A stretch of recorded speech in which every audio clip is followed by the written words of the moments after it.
Hello friends, R K communication class में आप सभी का स्वागत है। आज 15 अगस्त है और आज़ादी की 75वीं वर्षगांठ की आप सभी को ढेर सारी बधाइयाँ और शुभकामनाएं। आज की वीडियो में हम नाव धारा से संबंधित एक नए चैप्टर की शुरुआत करेंगे। तो आइए नाव धारा से संबंधित कॉन्सेप्ट को देखते हैं। पहला कॉन्सेप्ट क्या है?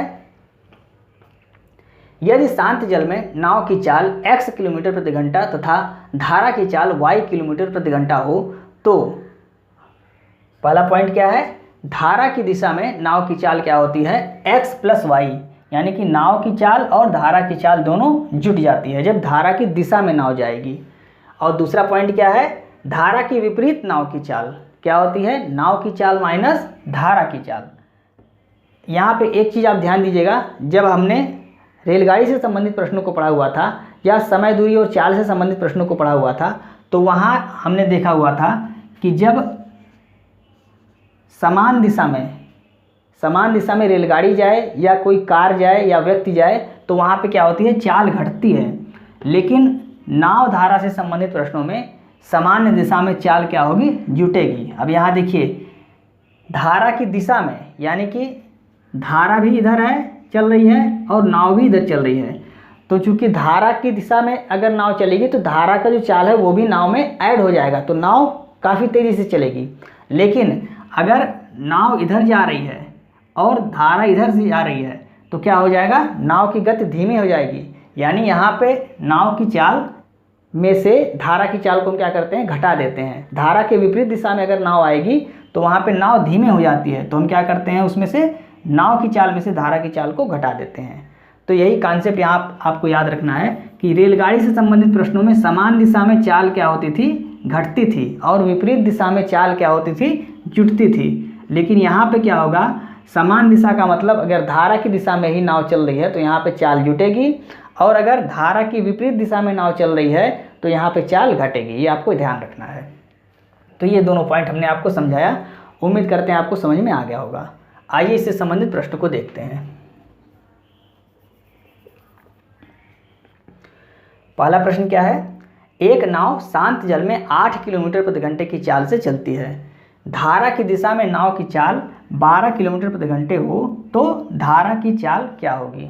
अब यहाँ देखिए, दिशा में नाव की चाल दिया हुआ है और नाव की शांत जल में चाल दिया हुआ है, यानी कि नाव की चाल दिया हुआ है और दिशा में नाव की चाल दिया हुआ है, धारा की चाल नहीं दिया हुआ है। और हमने पढ़ा हुआ है कि दिशा में नाव की चाल बराबर क्या होता है? नाव की चाल प्लस में धारा की चाल। देखिए यहाँ पे दिशा में नाव की चाल क्या होता है? नाव की चाल और प्लस में धारा की चाल। तो अब हमें क्या निकालना है? धारा की चाल निकालना है, यानी कि ये निकालना है। तो जब ये निकालना है तो हम क्या करेंगे? ये दिया हुआ है और ये दिया हुआ है और ये निकालना है, तो इसको हम क्या करेंगे? इधर लाके घटा देंगे, तो हमारा क्या निकल जाएगा? धारा की चाल निकल जाएगी। तो यहाँ पे क्या किया जाएगा? 12 क्या दिया हुआ है? दिशा में नाव की चाल दिया हुआ है 12, और नाव की चाल क्या दिया हुआ है? 8। तो इसको इधर जब लाएंगे तो ये माइनस हो जाएगा और बराबर क्या बचेगा? y, या यहाँ पे आप लिख सकते हैं धारा की चाल। तो धारा की चाल कितना हो गया?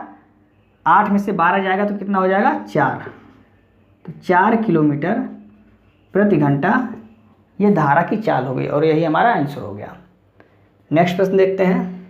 दूसरा प्रश्न, धारा के विपरीत नाव की चाल कितना है? 12 किलोमीटर प्रति घंटा तथा धारा की चाल 4 किलोमीटर प्रति घंटा हो तो धारा की दिशा में नाव की चाल ज्ञात करें। अब यहाँ पे धारा की दिशा में नाव की चाल ज्ञात करना है, लेकिन धारा की दिशा में नाव की चाल क्या होती है? नाव की चाल प्लस में धारा की चाल।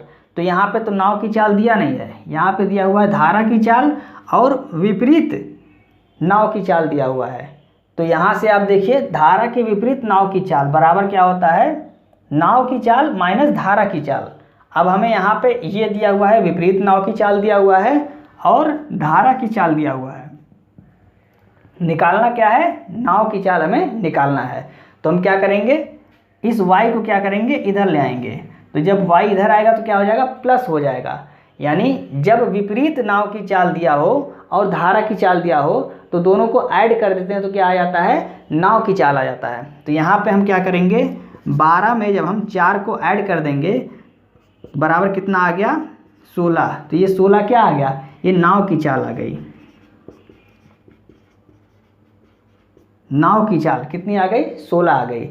अब नाव की चाल प्लस में धारा की चाल दोनों जब ऐड करेंगे तब क्या आ जाएगा, दिशा में नाव की चाल। देखिए दिशा में नाव की चाल क्या होगा, नाव की चाल प्लस में धारा की चाल। तो यहाँ से हमने क्या निकाला, नाव की चाल निकाला और यहाँ पे दिया हुआ है धारा की चाल। तो अब जब इन दोनों को हम ऐड कर देंगे तो हमारा क्या आ जाएगा, दिशा में नाव की चाल कितना हो जाएगा, 16 और 4 इनको क्या करेंगे, ऐड कर लेंगे, बराबर 20 किलोमीटर प्रति घंटा।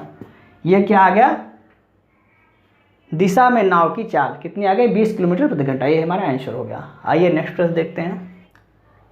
दूसरा कॉन्सेप्ट क्या है, नाव धारा से संबंधित दूसरा कॉन्सेप्ट क्या कहता है, यदि धारा की दिशा में नाव की चाल 1 किलोमीटर प्रति घंटा तथा धारा के विपरीत नाव की चाल 20 किलोमीटर प्रति घंटा हो तो शांत जल में नाव की चाल क्या होती है, a+b/2 और धारा की चाल क्या होती है, a-b/2 किलोमीटर प्रति घंटा।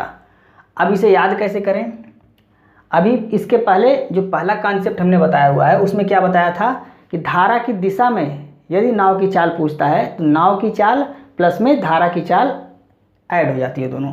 तो दिशा में अगर पूछता है, दिशा में नाव की चाल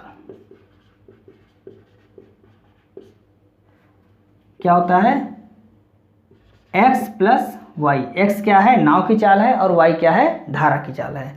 और दिशा में नाव की चाल यहाँ पे क्या दिया हुआ है, a दिया हुआ है, यानी यहाँ से हमें प्राप्त हो गया x प्लस वाई बराबर a। अब क्या कर रहा है, विपरीत नाव की चाल,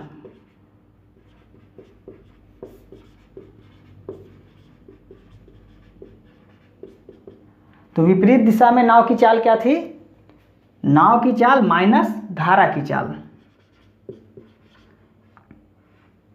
अब विपरीत नाव की चाल यहाँ क्या दिया हुआ है, b, तो x माइनस वाई बराबर b। अब हमने आपको बताया हुआ है यदि किन्हीं दो राशियों का एक बार योग दिया हो और एक बार अंतर दिया हो तो बड़ा निकालना है तो जोड़ के आधा और छोटा निकालना है तो घटा के आधा।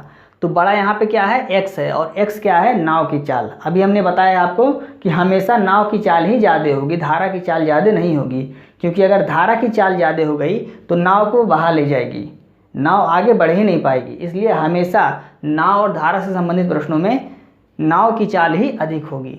तो अब यहाँ देखिए हमें बड़ा निकालना है यानी x निकालना है तो जोड़ के आधा यानी कि a+b/2। तो x बराबर क्या हो गया, a+b/2 और छोटा निकालना है यानी y निकालना है, y बराबर a-b/, तो y बराबर क्या आ गया, a-b/2 और x बराबर a+b/2। यानी कि यदि नाव की चाल निकालना है तो हम एक बार जोड़ के, यानी कि नाव की चाल क्या है, बड़ा है तो बड़ा निकालना है तो जोड़ के आधा करेंगे और छोटा निकालना है तो क्या करेंगे, घटा के आधा करेंगे। यदि हमें पहले से दिशा में नाव की चाल पता हो और विपरीत दिशा में नाव की चाल पता हो तो हम क्या करते हैं, अगर नाव की चाल निकालना है तो चूंकि बड़ा निकालना है तो हम जोड़ के आधा कर देंगे, और यदि धारा की चाल हमसे पूछता है तो छोटा निकालना है तो हम घटा के आधा कर देंगे। यही कॉन्सेप्ट है, इसी को केवल याद रखना है। तो आइए इससे संबंधित प्रश्नों को देखते हैं, अभी सारी चीज़ें क्लियर हो जाएंगी। पहला प्रश्न जो दूसरा कॉन्सेप्ट बताया है उसका पहला प्रश्न, एक तैराक की चाल धारा की दिशा में 13 किलोमीटर प्रति घंटे तथा धारा के विपरीत 10 किलोमीटर प्रति घंटे है तो धारा का वेग कितना होगा, मतलब धारा का चाल पूछ रहा है। तो धारा निकालना है और हमें क्या दिया हुआ है, दिशा में चाल दिया हुआ है और दिशा के विपरीत चाल दिया हुआ है। तो जब दोनों चाल दी होती है तो धारा निकालना है यानी कि छोटा निकालना है तो क्या करते हैं, घटा के आधा करते हैं। तो धारा की चाल बराबर क्या होगा, 13 - 10/2 कितना आ गया, 3/2 या 1.5 किलोमीटर प्रति घंटा। ये क्या आ गया, धारा की चाल आ गई। यदि यहीं पर हमसे पूछता नाव की चाल तो नाव की चाल मतलब जोड़ के आधा करते हैं, यानी नाव की चाल अगर हमसे पूछता तो हम 13 + 10/2 यानी कि 23/2, और इसको काटने पे जितना आता उतना या इतना 23/2 किलोमीटर प्रति घंटा ये हमारा आंसर होता। तो नाव की चाल जब पूछेगा तो जोड़ के आधा करेंगे, और धारा की चाल पूछेगा तो घटा के आधा करेंगे। लेकिन किस स्थिति में ऐसा करेंगे? जब हमें दिशा में नाव की चाल दी हो और दिशा के विपरीत नाव की चाल दी हो, तब हम क्या करेंगे? अगर चाल धारा की चाल पूछता है तो घटा के आधा, और अगर नाव की चाल पूछता है तो जोड़ के आधा करेंगे। नेक्स्ट प्रश्न देखते हैं दूसरा।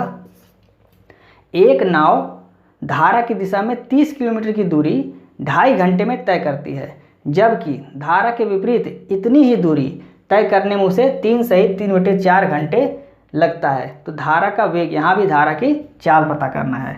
अब यहाँ देखिए, कोई ज़रूरी नहीं है कि हमें सीधे सीधे चाल दे दे।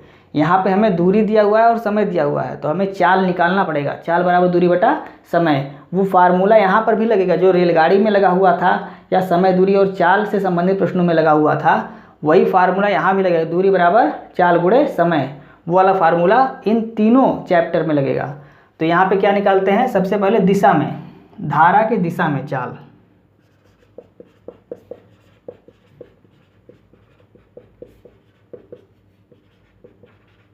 क्या हो जाएगा? चाल बराबर दूरी बटा समय। दूरी कितना है? 30, और समय कितना है? 2 दूनी 4 1 5/2, यानी कि 5/2, यानी कि 2 ऊपर हो जाएगा। 5 छक्के 30, 6 दूनी 12 किलोमीटर प्रति घंटा। ये क्या आ गया? दिशा में नाव की चाल आ गई, धारा की दिशा में नाव की चाल। अब जबकि धारा के विपरीत, तो विपरीत नाव की चाल निकाल लेते हैं।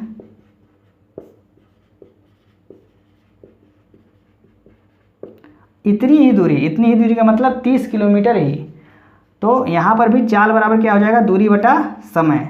अब समय यहाँ क्या दिया हुआ है? 3 सहित 3/4, यानी कि 4 तिया 12 और 3 15/4। तो 15 नीचे होगा और 4 ऊपर हो जाएगा। 15 दूनी 30, 4 दूनी 8 किलोमीटर प्रति घंटा। ये आ गया विपरीत नाव की चाल। ये दिशा में नाव की चाल आ गई और ये विपरीत नाव की चाल आ गई। अब क्या पूछ रहा है? धारा का वेग, धारा निकालना है, और दोनों हमें पता है, तो हम क्या करेंगे? घटा के आधा कर देंगे। तो धारा में नाव की, धारा की चाल क्या करेंगे? घटा के आधा कर देंगे। तो 12 में से 8 को घटाएंगे, कितना बचेगा? 4/2 बराबर 2